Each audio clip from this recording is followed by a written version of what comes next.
Dave, yesterday I know ahead of the game we talked about just that sense of urgency you were looking to go into these. When you look at Game 6, now back at home, a bullpen game, how is that just the approach of not having to get to a Game 7 and feeling like tomorrow truly is a must-win for this team? It is going to be a bullpen game, similar to what we did in Game 2, with expectation of better execution. How we use the guys, I'm not sure yet. Obviously, that's a lot of it is dictated on, how they construct the lineup. But it's an all hands on deck situation. And that's how I'm going to look at tomorrow. And, with the pen, there's only so much you can push each guy. So it's kind of just depending on, where they're at as far as kind of hitter, pitch count, all that stuff. Is that just, I guess, kind of the balancing act when managing a 7-game series is just kind of having to want to go all in for Game 6, but also have to be ready for a Game 7 potentially? Yeah, but I do feel that, as our focus is still on Game 6, whatever it takes, we're very well equipped to prevent runs for a potential 2 games, yeah. Hey, Dave. 2 questions. First one's probably going to be kind of annoying. Is Ohtani available to pitch either of the next 2 nights? He is not. Thank you for asking. Sure. Just wanted to see if I can get on TV in Japan. Well played. Since like day one in this job, you have always been very good at identifying leverage in games and essentially hammering, their best guys with your best guys. I'm just curious, though, thinking about this series, what you have learned about that sort of strategy in a 7-game series, I think back to like Morrow pitching 7 times in 2017, and just the cost of exposing your guys over and over, and how maybe you've evolved on that. Yeah, I have evolved. I think that in any one particular moment, I think that, as it starts initially, there's speaking to the relievers, there's a trust tree. Guys you feel in the highest of leverage. And, in each moment, you feel that that's always the best option. And for fear that if you go somewhere else or with another player and it doesn't work out, you didn't deploy your best option in that moment. And that's kind of the inner struggle that I think any manager has, and I've lived it. I think, for me, experience, having gone down that road, having some successes, but also some failures. And, and I think that I've learned from that. And again, it's not easy. It's always good when your choice works out, whether it's the process is right or the trust in a certain player is right. And when it doesn't work out, you got to sort of reassess and reevaluate if the process is right.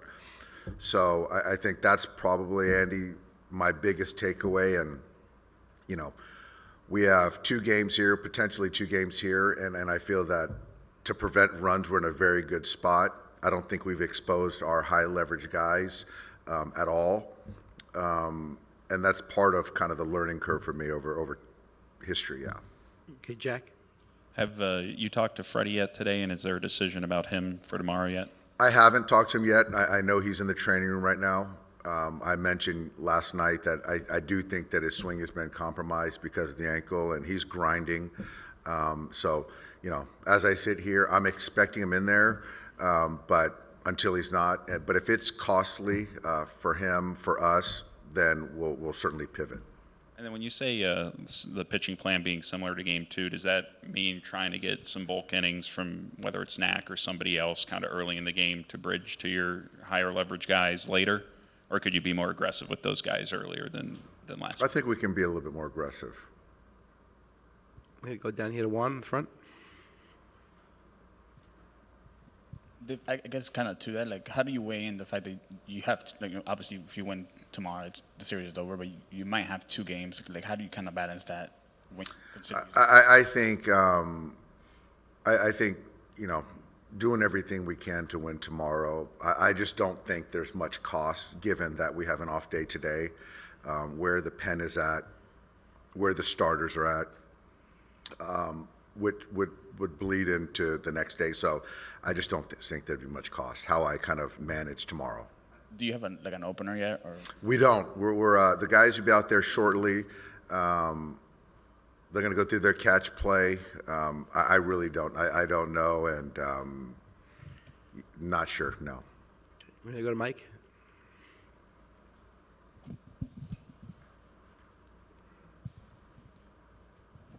Yeah, to sort of follow on Jack's question, like of your 3 to 4, maybe 5 highest leverage guys, how many of those guys are you comfortable going 4 outs, maybe even 5 outs with?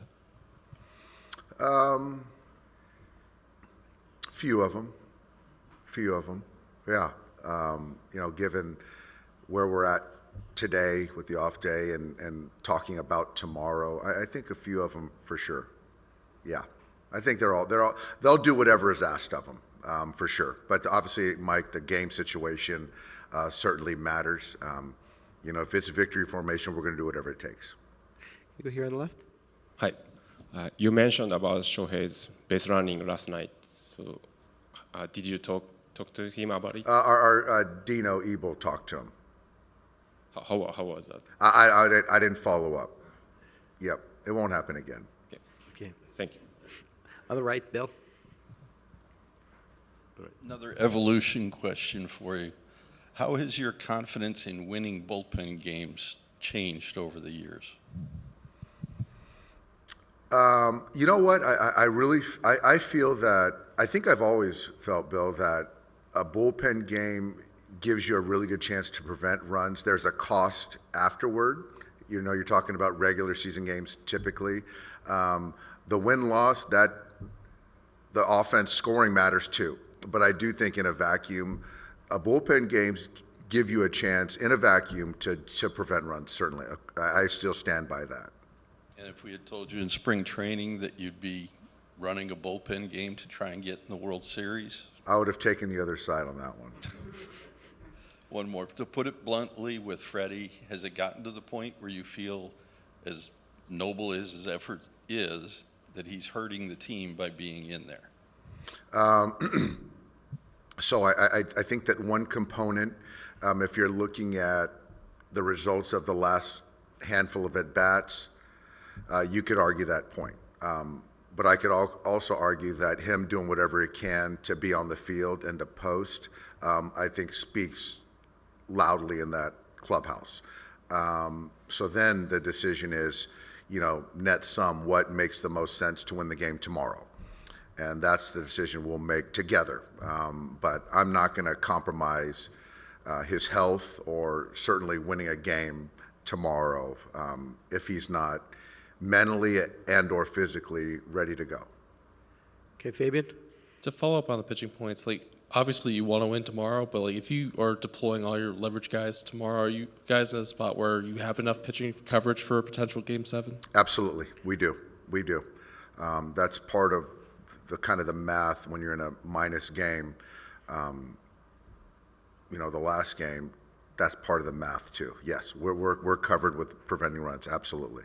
And pinch hitting for Will yesterday, was that just matchup? He took a foul tip or a bat to the back of the hand on one of the plays, and I didn't learn about this until he was in the hole last night, and he just gave me a heads up. So for me at that point in time, I just felt that, just to kind of give Gavin a chance at Stanek to take a look at him, and then get Austin in there to catch. Was it his throwing hand or his catching hand? Catching hand. And is that so? That's a concern. We looked at it. It's tests were negative, so I'm expecting he's here today. I don't know if he's going to hit on the field, but my expectation is he'll be in there tomorrow. Okay, bring it back to one. Right there, one. Dave, what are you seeing out of Teoscar in this series? I think Teoscar is missing fastballs. That's the number one culprit. I think they're just kind of bullying him with the heater. So midline, top zone. I think Manaea is going to do the same thing tomorrow. So I think if you can't hit the fastball and move it forward, you just expose yourself up to cheat to get to spin, and that's kind of the main thing. And then with Freddie, like how much are you going to weigh in the fact that there is a left-hander on the mound tomorrow? That's part of the math. That's part of the math, certainly. I'm just going to go talk to him and just check in on where he's at.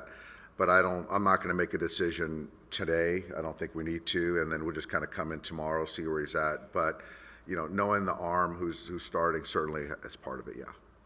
Kristen? I have to imagine then that also goes into with Gavin Lux and him being out there tomorrow. But just in general, how is he doing with that hip flexor? Gavin is doing better each day. I don't think we risked anything by getting him in at bat yesterday.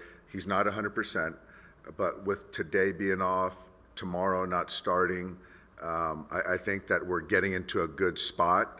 So hopefully we're out of the woods with Gavin, but not 100%, but getting better. Okay, then Bob, right behind you. Yeah. Hey, Dave, in this series, why do you think whoever gets the lead doesn't, not only they don't give it up, but they blow the other team out? Is it the bullpens or what's going on? I think that's part of it. I think that, leverage relievers are leverage relievers for a reason, and typically, certainly I think across baseball, managers are being more aggressive once they catch a lead and going with those guys, and it's just hard to, get back into a game or tack on. And so when you're seeing other arms, I think it just kind of exposes other teams' pens, and I think we've done a really good job. But I will say what Brent Honeywell did for us yesterday, I don't think he's thrown this many pitches in a big league game, was huge. And so, yeah, they tacked on, but what he did for us is going to really help us going forward for sure. And the relievers this whole postseason have pitched more innings than the starters. You think it'll ever revert back to the way it was one day, or it'll always stay this way? I think I hope somewhere in the middle, more towards the starter going longer. I don't think there's a manager that would say that they want their starter to face 19 hitters or 20 hitters in a game. But once the game is happening in real time, you just got to weigh which option is better. But I think absolutely, I'd love to, have John Smoltz or Greg Maddux go 7 shutout or throw a 1-hitter or a 2-hitter in a World Series game. That'd be great. Okay, we can take one more on the left here, in the middle. Straight back. Dave, in the last week or so, Kike's talked a lot about how he uses visualization, and that's why he's been sort of successful. I'm wondering if you use that, and then just thinking back to these last 2 games, your 3 pennants have all been clinched on the road. What would it mean to clinch something here? I visualize, Eric. I do. I have quiet time. I do visualize seeing good things happen. What it would mean to be here would be awesome. I think it'd be great for our fans. It'd be great for our players. And so obviously we know what that means. So it's always fun to clinch, but to be able to do it at home is something really special. And then just to clear up too, you talked about all hands being on deck. I know we've talked a lot about Yamamoto as a specific plan. Is he available in relief in India? He's not one of the hands. So that's fair. Very fair question. Thanks, Doc. All right, guys. Okay.